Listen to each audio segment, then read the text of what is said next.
here we move on to the policy, that any action that happens on the ground is under a policy direction.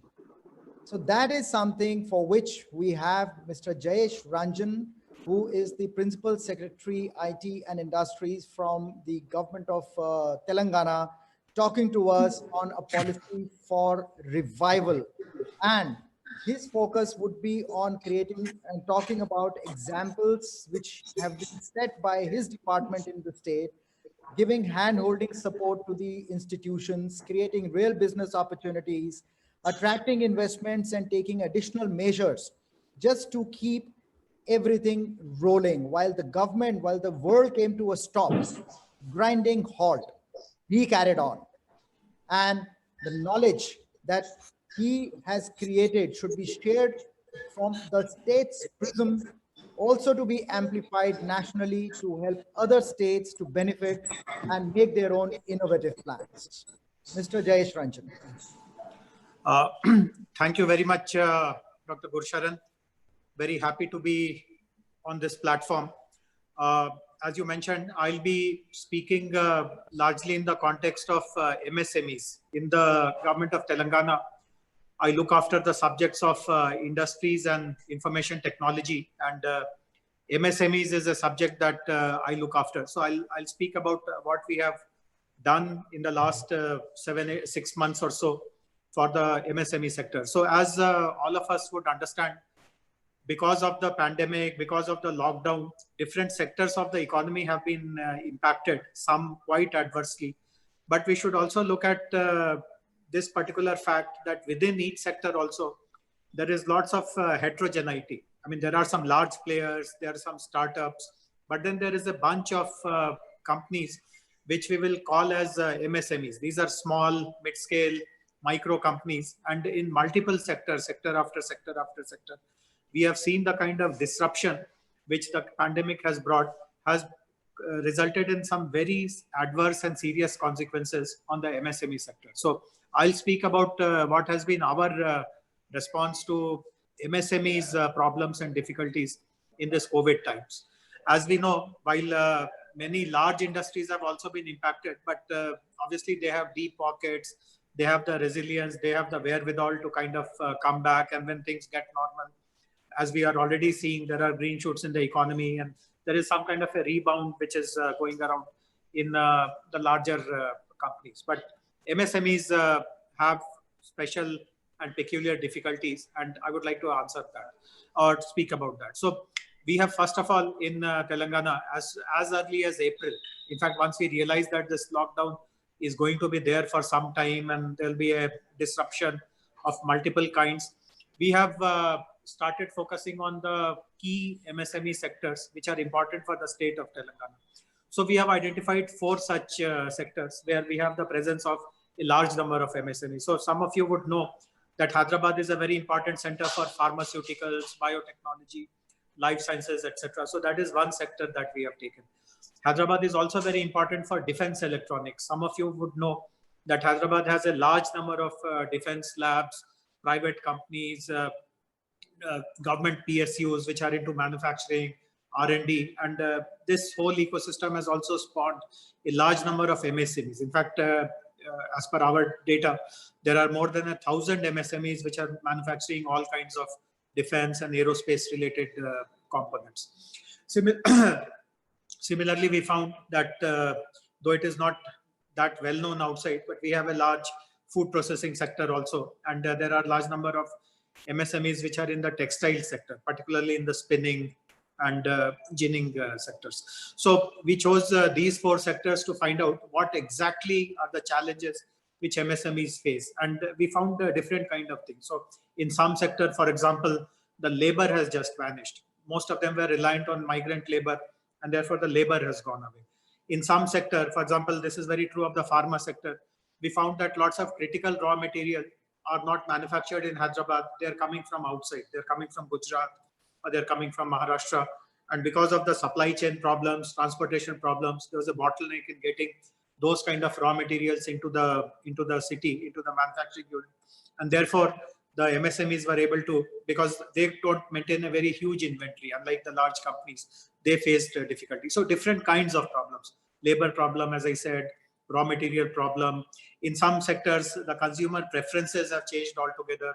In textiles, for example, people will not be now, by and large, spending too much of money on very high-end kind of, very luxury kind of clothes, etc. So changing consumer preferences was another thing. And of course, shortage of working capital, etc., were common problems across the sector.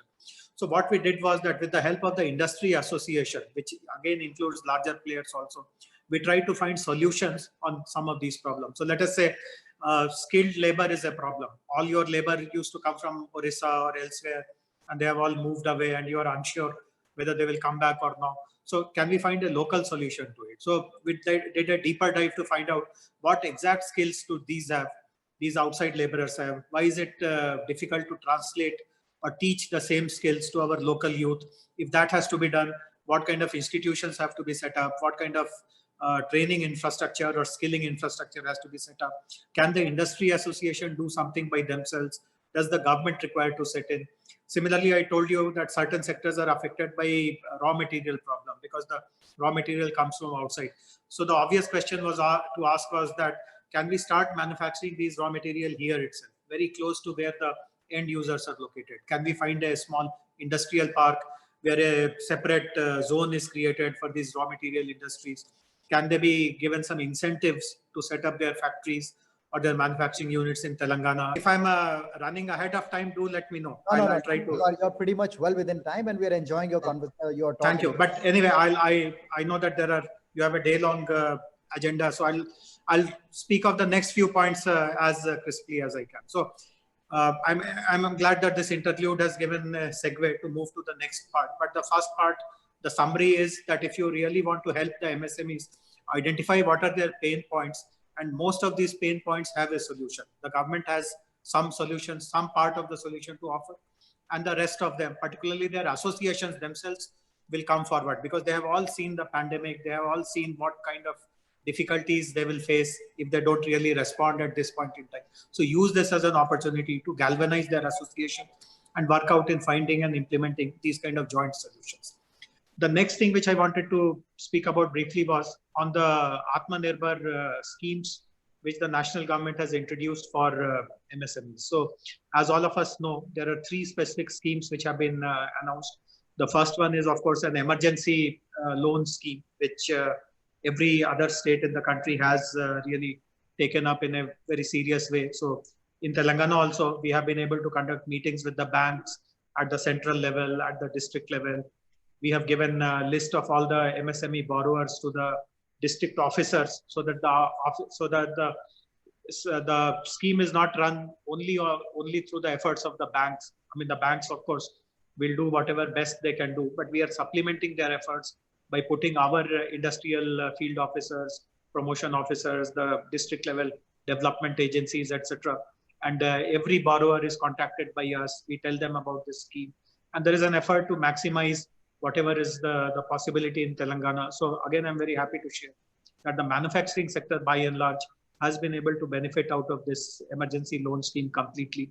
And the service sector, there are a few who personally feel that the service activity is not viable enough to take an additional loan. And even though there is a generous moratorium and a small rate of interest, many of them are skeptical about the ability to even repay that amount after a moratorium. So service sector has not really gone 100% for this scheme, but the manufacturing sector in the MSMEs definitely has. But it is the second scheme which has been announced under the Atmanirbhar package, which gives me lots of pride.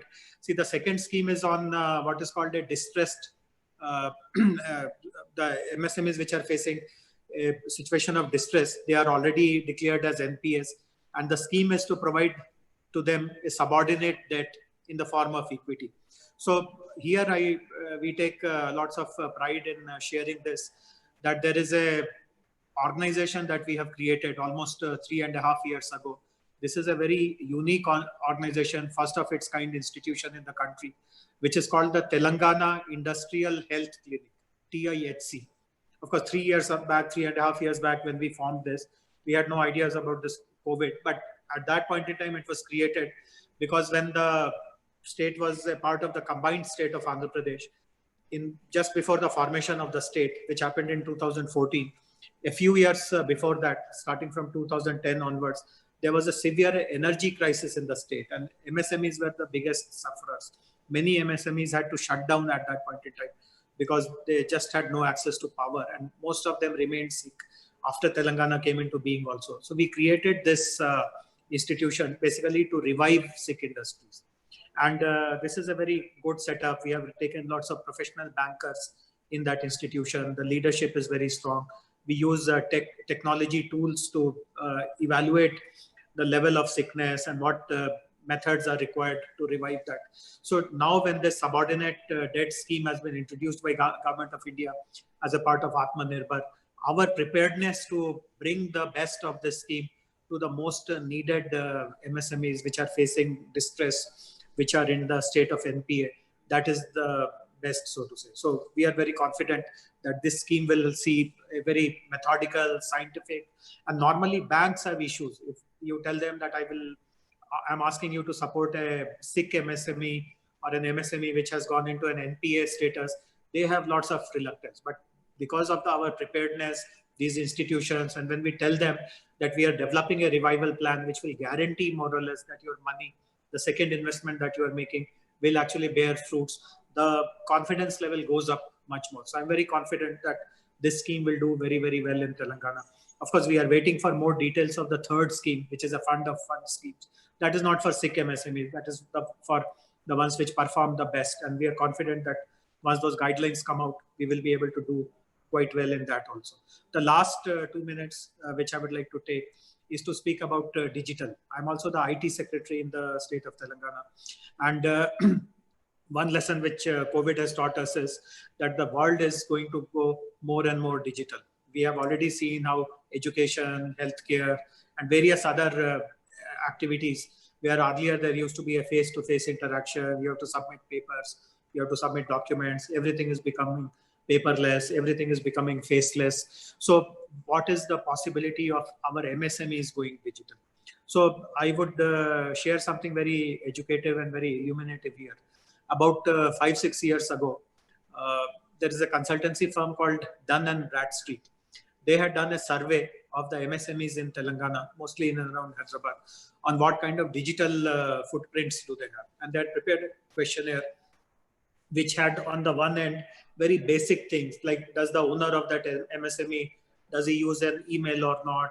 Two questions like, do you have a ERP system? Do you use software like Tally, etc.? And on the other end, they had more kind of advanced questions like, do you have a full-fledged ERP?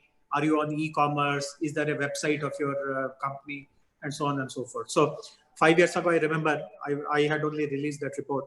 And I remember there was an astonishing finding that about 70% of the MSMEs of Telangana, of course, this was a sample, they did not survey everyone, but in their sample, they found out that 70% of the MSMEs did not even have an email account. So they were, normally in our English language, we say that we should go up the ladder, we should move up the value chain. But here is a scenario where people don't even see the ladder. There is the question of going up on the ladder. The ladder is not even visible to 70% of the people. So again, so from that stage to what kind of digitization imperative is there in the world now, we have to traverse a long distance. But again, I'm very glad to share with you that COVID has given us lots of optimism and hope. I'll give you just one example, and that will be the last thing that I share. As you know, during the lockdown period, while mainstream e-commerce companies like Amazon and Big Basket, they were all there. But obviously the smaller grocery stores, typically which are there in small neighborhoods, etc. And normally with these kind of grocery stores, we have a strong relationship. I mean, we shop for petty things there. Our fathers would have shopped there.